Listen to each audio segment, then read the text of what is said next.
Hola, vamos a iniciar una nueva clase del Plan Humanista para segundo medio. Hoy día vamos a trabajar la nunca bien ponderada, ortografía literal, acentual y puntual. Y nuestro objetivo es practicar las normas de ortografía literal, acentual y puntual. Lo primero que tenemos que saber es que la ortografía viene del griego y nos ayuda a escribir correctamente. Tiene como finalidad poder comunicarnos mejor, que el receptor comprenda el mensaje. ¿Ya? Es súper importante porque este mensaje va de forma escrita. Entonces, cuando nosotros nos estamos comunicando de forma escrita, perdemos algunas de las características que nos ayudan a comunicarnos de manera oral. Por ejemplo, perdemos la entonación, perdemos también los gestos que nos ayudan a que el otro comprenda lo que nosotros queremos decir. No podemos demostrar a través de nuestros ojos, a través de nuestra cara, a través de nuestras manos. Por lo tanto, se hace muy importante poder utilizar, por ejemplo, una buena puntuación para hacer las pausas, poder poner la tilde donde corresponde para que no nos cambie el significado de la palabra, etcétera. Continuamos. Lo primero que tienen que saber entonces es que tenemos tres tipos de ortografía. La literal tiene que ver con las letras, con cómo se escriben las palabras y las normas que nosotros solemos utilizar para escribir. La acentual tiene que ver con los acentos, donde nosotros marcamos la voz en las palabras y donde tildamos. Y la puntual tiene que ver con los signos de puntuación, cómo separamos las frases, cómo acentuamos o damos alguna característica especial a la oración, etcétera. Lo primero que vamos a hacer es ver la ortografía literal. ¿Qué tenemos que saber con respecto a la ortografía literal? Primero, que en el español rigen algunas normas que debemos utilizar. Esas las aprendimos cuando éramos chiquititos, por ejemplo, algunas combinaciones que nosotros sabemos que se producen, como la M con la B y la N con la V. ¿Ya? Sabemos que se tienen que combinar así. Ese es un ejemplo de las normas que nosotros hemos ido aprendiendo desde que éramos pequeñitos. Pero sucede que en nuestro español no basta solo con saber las reglas, ya que no aplican a todas las palabras de nuestro idioma. ¿Ya? Tenemos algo que pasa con nuestro español, que es la homofonía. ¿Ya? El mismo sonido, homo, lo mismo, igual, fono, sonido. El mismo sonido para distintas letras. Es decir, hay palabras que suenan igual, pero significan lo mismo. Hay letras que suenan igual. Por ejemplo, la C y la S. Capacitación. Capacitación. La C suena igual que una S. Muchas veces incluso la Z suena igual que la C y la S. Es por eso que mayoritariamente lo que rige aquí no es saber una regla en específico, sino que es la memoria en cuanto a qué letra se utiliza para cada palabra. Lo mismo sucede con la Q y la K, de queso y kilo. Si nosotros nos ponemos a analizar, tenemos que pronunciar igual, queso, kilo, movemos lo mismo en nuestra boca para pronunciar. La doble L y la Y, llevo y yema, por ejemplo, sucede lo mismo, jirafa y girasol, con la G y la J. Y esto nos lleva a las palabritas homófonas, y acá tenemos un ejemplo. Botas y botas. No hay ninguna diferencia en cuanto a la pronunciación, pero cuando lo escribimos con B, significa el vestuario, con lo que yo acompaño el vestuario, o sea, el calzado. Y cuando lo escribo con V, es el acto de el sufragio, ir a votar, ¿ya? Suenan completamente igual, por eso se dice homófonas, el mismo sonido. Es por eso que nos confundimos mucho y tenemos grandes problemas de ortografía también al escribir. Y acá les quiero mostrar un ejemplo. Fíjense solamente en cómo suena. La ortografía no enamora, pero tampoco me veo con alguien que quiera hacerme muy feliz. Si yo solo me fijo en cómo suena, no tendría ningún problema. Si yo se lo digo esto a una persona, no hay ningún problema. Pero si lo observo, me doy cuenta enseguida que hay letras que no corresponden. Por ejemplo, aquí falta una H, una C, una Y y una Z. Pero suena igual, hacerme muy feliz. No cambia. A eso nos referimos con la homofonía. O sea, ¿qué prima acá en nuestro español? Prima nuestra memoria. ¿Y cómo trabajamos esto nosotros? Leyendo.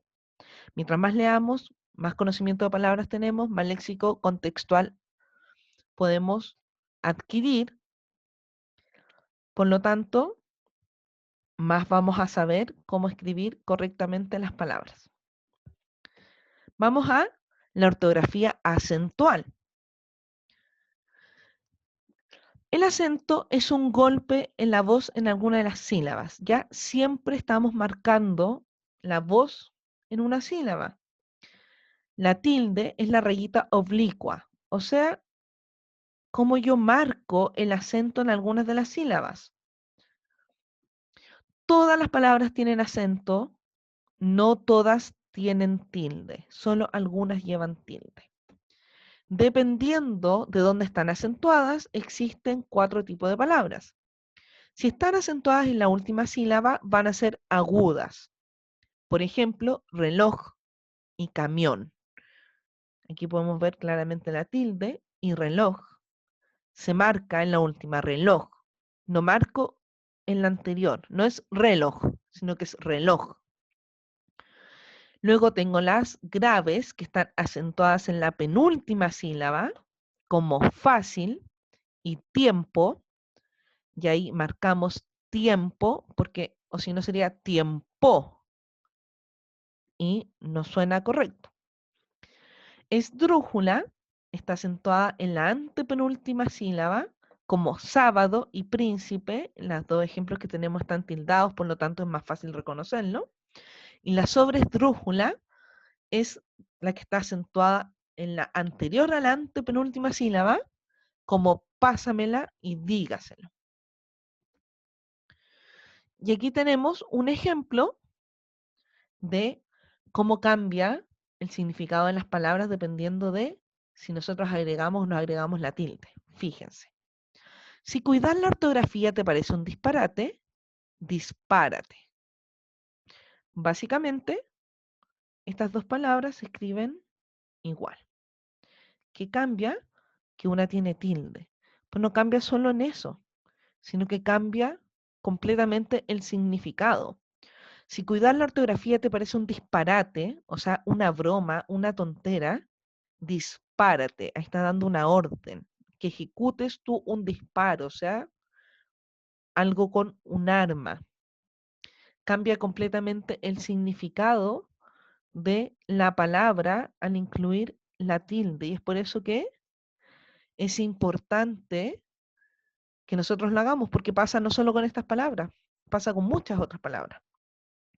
Acá tenemos otro ejemplo. Por los siglos de los siglos, amén. Así, sin tilde. Nosotros estamos acostumbrados a decir por los siglos de los siglos, amén. O sea, marcamos una tilde en la E. Y eso tiene un significado religioso, ¿cierto? Terminamos nuestras oraciones con ese significado. Pero acá, ¿qué nos dice? Así sin tilde, o sea, por los siglos de los siglos, amén. del verbo amar. Cambia por completo el sentido de la oración cuando yo lo dejo así sin tilde. Hace la diferencia. Por eso es importante que nosotros sepamos incluirlas para que se comprenda bien lo que queremos decir. Ahora vamos a ir a la ortografía puntual, que es la última que vamos a ver hoy día. ¿Para qué me sirve la ortografía puntual? Para lograr una comunicación óptima por escrito. Yo les decía que es súper importante poder hacer las pausas, porque cuando nosotros estamos hablando, compartiendo con otra persona, no es necesario de repente pausar porque lo hacemos a medida que vamos comunicando, mirando a la persona, tenemos las interrupciones. En cambio, cuando estamos escribiendo, sí es necesario, porque necesitamos distribuir la información de modo que se vaya entendiendo, que ésta sea coherente, o sea, que tenga sentido y poder darle alguna entonación, ¿ya? Tenemos algunos elementos que utilizamos para la entonación. Entre ellos está el paréntesis. ¿Qué nos dice sobre el paréntesis? Encierran elementos incidentales, o sea, estamos incluyendo algo extra, o aclaratorios intercalados en un enunciado. Tenemos dos ejemplos. El abuelo de Alberto, paréntesis, en su juventud fue un brillante cirujano, parecía una estatua sentado en aquel sillón.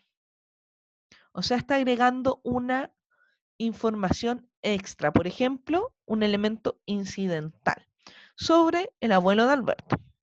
Está haciendo referencia a eso. Si nosotros sacáramos este paréntesis, seguiría funcionando la oración de la misma forma. Por ejemplo, leamos. El abuelo de Alberto parecía una estatua sentado en aquel sillón. Sigue funcionando porque lo que hacía el paréntesis era agregar algo extra. Vamos con lo segundo, nuestro segundo ejemplo. El año de su nacimiento, paréntesis 1616, es el mismo en que murió Cervantes. Aquí nos está dando un dato aclaratorio, ¿ya? Si nosotros sacáramos este paréntesis, podríamos incluir de igual forma la información, pero ocuparíamos mucho más espacio y diría algo como el año de su nacimiento, coma, que fue el año 1616, coma, es el mismo en que murió Cervantes. O sea, el paréntesis me ayuda a mí, además, a resumir la información y se entiende perfectamente que está haciendo referencia al año que se menciona anteriormente. La diéresis o crema o cremilla, que yo creo que la conocen, es esta U con puntitos, son los puntitos en realidad. Se colocan horizontalmente sobre la vocal U para indicar que ésta se debe pronunciar. O sea, es un recordatorio de que nosotros tenemos que pronunciar la U. Por ejemplo, en pingüino y antigüedad. Si nosotros no pronunciáramos esa U, según las reglas de nuestro idioma, deberíamos decir que hay un pingüino y hay una antigüedad, ¿ya? Pero como aquí se pronuncian, hacemos la separación entre la U y la I. Signo de interrogación. Representa gráficamente la entonación interrogativa de una frase.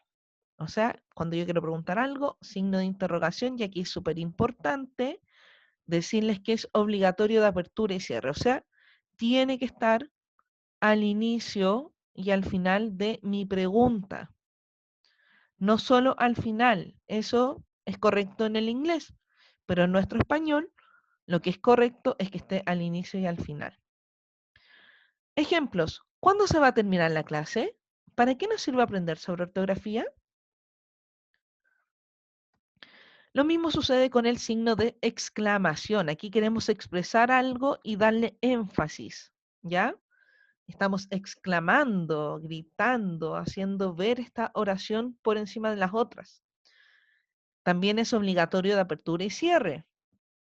Tengo mucho sueño. Me carga el día lunes. Estamos agregando un tono. Ahora vamos a pasar a la separación de ideas que tiene que ver con la puntuación. Y tenemos los tipos de punto, el seguido, la parte y el final. El seguido lo utilizamos cuando una oración o frase se va a referir al mismo tema. ¿Ya? Podemos seguir con nuestros puntitos. En la parte es cuando vamos a cambiar de párrafo y en el siguiente párrafo se cambia de tema o de idea y el final es cuando ponemos fin al texto por completo. Los dos puntos es para presentar lo que viene a continuación. Se ocupa después del saludo en una carta, memo u otro. Por ejemplo, estimados estudiantes, dos puntos. Antes de una enumeración anunciada. Por ejemplo, ayer fui al zoológico y vi. Ahí anuncié mi enumeración. Dos puntos. Jirafas, elefantes, leones, conejos, etc. Antes de anunciar una idea enfática, una decisión, un resultado, un desenlace, etc. Por ejemplo, fui al supermercado con muy poco dinero, dos puntos, todo está caro. Llegué a una conclusión, a un resultado. Antes de una oración que es el resultado de la anterior. Ayer iba escribiendo en el celular mientras caminaba, dos puntos, me caí. ¿Ya? El resultado de la acción anterior. La coma se utiliza para hacer pausas entre las palabras, frases u oraciones. Al hacer enumeraciones de elementos, tal como dije en el ejemplo del zoológico, yo voy diciendo cuando enumero elefantes, coma, jirafas, coma, gansos, coma, llamas, coma, etc. Luego de un sujeto muy extenso, y aquí voy a hacer énfasis en lo del sujeto muy extenso, porque ponerlo simplemente luego de un sujeto, por ejemplo, poner Laura, coma, fue a pasear, está incorrecto el uso. Pero si yo le agrego información al sujeto, pongo Laura, la chica de los rizos dorados, coma, fue a pasear, ahí es correcto el uso. ¿Por qué? Tiene que ser un sujeto extenso, o sea, tiene que tener información extra nuestro sujeto para que sea correcto el uso de la coma ahí. Y finalmente, antes de los conectores textuales, o sea, dice antes de pero, porque, aunque, pues y más. Antes y después de expresiones como, sin embargo, no obstante, por lo tanto, en consecuencia, esto es decir, por lo general, por consiguiente y otras. Y llegamos a el punto y coma que mucha gente no lo sabe utilizar porque cuesta un poquito más que los otros puntos. Por lo tanto, lisa y llanamente no lo utilizan. ¿Para qué sirve el punto y coma? Primero, para relaciones lógicas de causa y consecuencia. Por ejemplo, está lloviendo, punto y coma, mi causa, llevaré paraguas, consecuencia. Porque está lloviendo, llevaré paraguas. Esto podría reemplazarse el punto y coma por un pues. Está lloviendo, pues llevaré paraguas. O entonces llevaré paraguas. Iba paseando despistadamente, punto y coma, me caí. Iba paseando despistadamente, podemos reemplazar por un entonces me caí. ¿Ya? Así funcionan las relaciones lógicas de causa y consecuencia. Y lo otro en lo que podemos utilizar el punto y coma son en enumeraciones complejas. ¿Ya? Habíamos enumerado simple cuando utilizábamos la coma. Pero las enumeraciones complejas son cuando se amplía la información. Aquí tengo un ejemplo. De mis tíos vendrán tía Inés, tío Mario y tía Antonia. Punto y coma. De mis vecinos, Manuel, Pedro y Claudio. Punto y coma. Y de mi curso vendrán todos. Estoy agregando tres informaciones. Los tíos, los vecinos y los compañeros del curso. pero es información específica, porque estoy nombrando quiénes específicamente de mis tíos van a ir, ¿ya? Y para nombrar quiénes tuve que utilizar la coma ya. Entonces no puedo seguir utilizando la coma, tengo que utilizar el punto y coma. Si esta numeración fuera simple, sonaría así. Vendrán algunos tíos, coma, algunos vecinos y mis compañeros de curso. Como le agregué más información, describiendo quiénes vendrían de cada categoría, tengo que utilizar el punto y coma, porque lo complejicé. Lo mismo pasaría si yo, sigamos con el ejemplo del zoológico, dijera, ayer fui al zoológico y vi, dos puntos,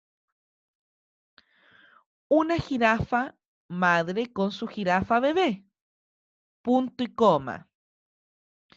Un elefante grande, coma, un elefante pequeño, coma, un elefante mediano, punto y coma. Ahí estoy complejizando, estoy agregando más información. Patos de color blanco y patos de color café, punto y coma. Ahí complejicé, por lo tanto tengo que utilizar el punto y coma. Ya no es enumeración simple. Eso, queridísimos alumnos, espero que se encuentren muy bien y nos vemos ya la próxima clase.